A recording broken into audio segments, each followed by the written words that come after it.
وطن کے سرسبز جنگل اور پہاڑ بھی دل کو لبھاتے ہیں اور ان کے بے شمار فائدے ہیں۔ گویا شاعر کہتا ہے کہ اس کا وطن بہت خوبصورت ہے جس کو قدرت نے ہر طرح کی نعمتوں سے نوازا ہے۔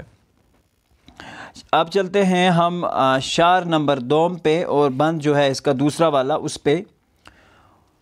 وہ غلے، وہ میوے، وہ ترکاریاں، وہ خوش رنگ پھولوں کی گلکاریاں، وہ سرسبز باغوں کی پھلواریاں، وہ سیراب اور خوش نما کیاریاں، زمین وہ زرخیز دلکش چمن، یہ میرا وطن ہے، یہ میرا وطن۔ آئی بات سمجھ بچوں؟ شاباش۔ تو شاعر دوسرے شعر میں کیا فرماتے ہیں؟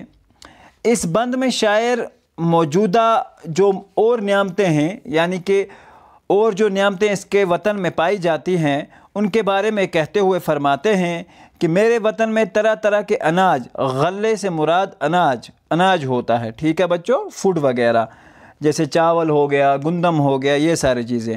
میوے سے مراد فروٹس ہوتے ہیں، جیسے ہمارے یہاں ایپلز ہوتے ہیں، پیئرز ہوتے ہیں، اور بھی بہت طرح کے جو میوے ہیں وہ یہاں ملتے ہیں۔ اور وہ ترکاریوں سے مراد سبزیاں ہوتا ہے بچوں۔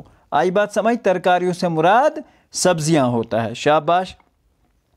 وہ سرسبز باغوں کی پھلواریاں آپ نے دیکھی ہوں گی نا، وہ کانٹے دار ہوتی ہیں اور اس کے اوپر اچھے اچھے پھول بھی کھل سکتے ہیں، جیسے گلاب کے پھول کی پھلواریاں ہوتی ہیں، جھنڈ سے ایک جگہ میں ہوتی ہیں۔ وہ سیراب اور خوش نما کیاریاں، آئی بات سمجھ؟ وہ سیراب ہوتا ہے پانی سے بھرا ہوا یا پانی سے بھرپور سینچا ہوا، جس میں بہت زیادہ پانی ہو، ٹھیک ہے۔ کیاریاں ہوتی ہیں یہاں زمینوں سے مراد ہے، وہ پانی سے بھری ہوئی کیاریاں، زمینیں جو ہیں یہاں کی پانی سے بھری ہوئی ہیں۔ اور اگلی لائن جو ہے اس کی، اس میں شاعر فرماتا ہے زمینیں وہ زرخیز دلکش چمن، یہ میرا وطن ہے، یہ میرا وطن۔ زمینیں جو ہیں یہاں کی زرخیز ہیں، زرخیز ہوتی ہے کہ یعنی کہ جس میں سے اصل اور اچھی جو ہے فصل اگ سکے۔ آئی بات سمجھ بچوں؟ دلکش چمن، یہ میرا وطن ہے، یہ میرا وطن۔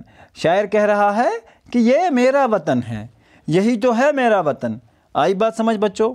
شاباش۔ تو اگر اس بند کی آپ تشریح لکھنا چاہیں تو کچھ اس طرح سے لکھ سکتے ہیں۔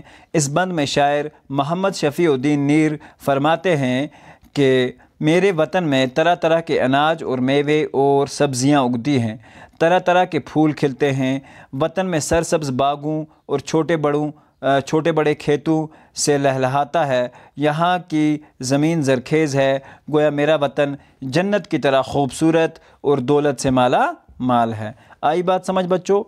اگلا بند جو ہے اس نظم کا وہ کچھ یوں ہے، اور یہ آخری بند بھی ہے اس کا۔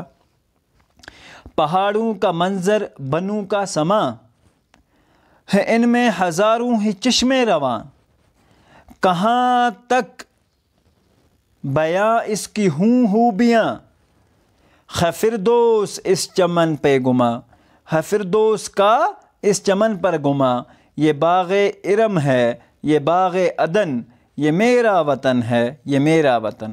آئی بات سمجھ بچوں؟ اس بند میں شاعر وطن کے پہاڑوں اور جنگلوں کی تعریف کرتے ہیں۔ آئی بات سمجھ بچوں؟ پہاڑ سے آپ کو پتہ ہی ہے، بن یہاں یہ جو بنو ہے یہ جنگلوں کا جمع یوز کیا گیا ہے، ٹھیک ہے۔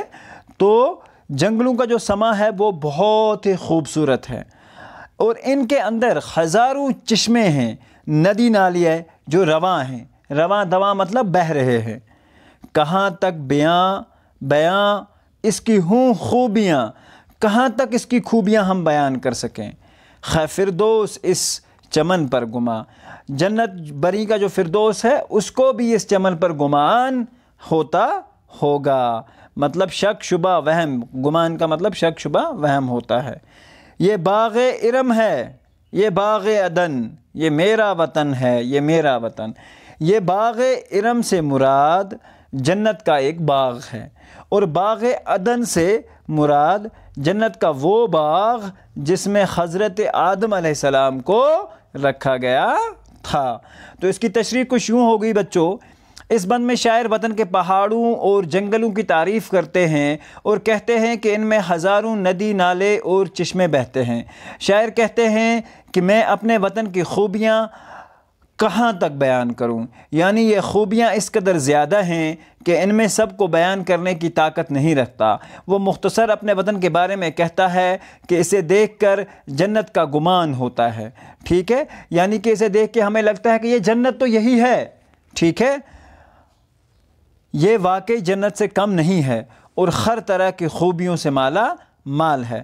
تو پیارے بچوں، یہاں پہ دو لفظ جو ہے عجیب ہیں، جو نئے آئے ہیں۔ باغ ارم سے مراد جنت کا ایک باغ ہوتا ہے، اور باغ عدن سے مراد وہ جنت کا باغ جس میں حضرت آدم علیہ السلام کو رکھا گیا ہے۔ تو پیارے بچوں، آج کا ویڈیو ہمارا ہوتا ہے مکمل، لیکن ویڈیو کو ختم کرنے سے پہلے اس لیسن کے کچھ جو الفاظ مانے ہیں وہ ہم ایک بار دیکھ لیتے ہیں۔ تو پیارے بچوں، قمری جو اس میں ایک لفظ آیا تھا، فاختہ کی طرح کا ایک پرندہ ہوتا ہے، اس کی آواز بہت گونجدار ہوتی ہے۔ چکور جو ہوتا ہے تیتر کی طرح ایک پرندہ ہوتا ہے، یہ چاند کا عاشق بھی کہتے ہیں کیونکہ چاند کی روشنی میں باہر نکلتا ہے۔ بن کا مطلب جنگل ہوتا ہے، سرسبز مطلب ہرا بھرا تر و تازہ جنگل، غلہ مطلب اناج، میوے مطلب خشک پھل بادام وغیرہ، ترکاریاں سے مراد سبزیاں ہیں، گلکاریوں سے مراد نقاشی کرنا، ٹھیک ہے، گل بوٹے بنانا، پھول تراشنا، سیراب پانی سے بھرا ہوا تر و تازہ، زرخیز سے مطلب وہ زمین جہاں پیداوار زیادہ ہوتی ہو، چشمے سے مراد زمین سے ابلتا ہوا، زمین کے اندر سے آنے والا پانی، رواں مطلب بہتا ہوا، فردوس جنت بہشت کے لیے استعمال ہوا، بہشت کے لیے استعمال ہوا ہے، گما مطلب شک شبہ وہم، دلکش ہوتا ہے جو دل کو پسند آئے۔ باغ ارم سے مراد جنت کا باغ ہے، اور باغ عدن سے مراد جنت کا وہ باغ جس میں حضرت آدم علیہ السلام کو رکھا گیا تھا۔ تو پیارے بچوں، ہم امید کرتے ہیں کہ آج کا جو ہمارا ٹاپک تھا آپ کو سمجھ آیا ہوگا۔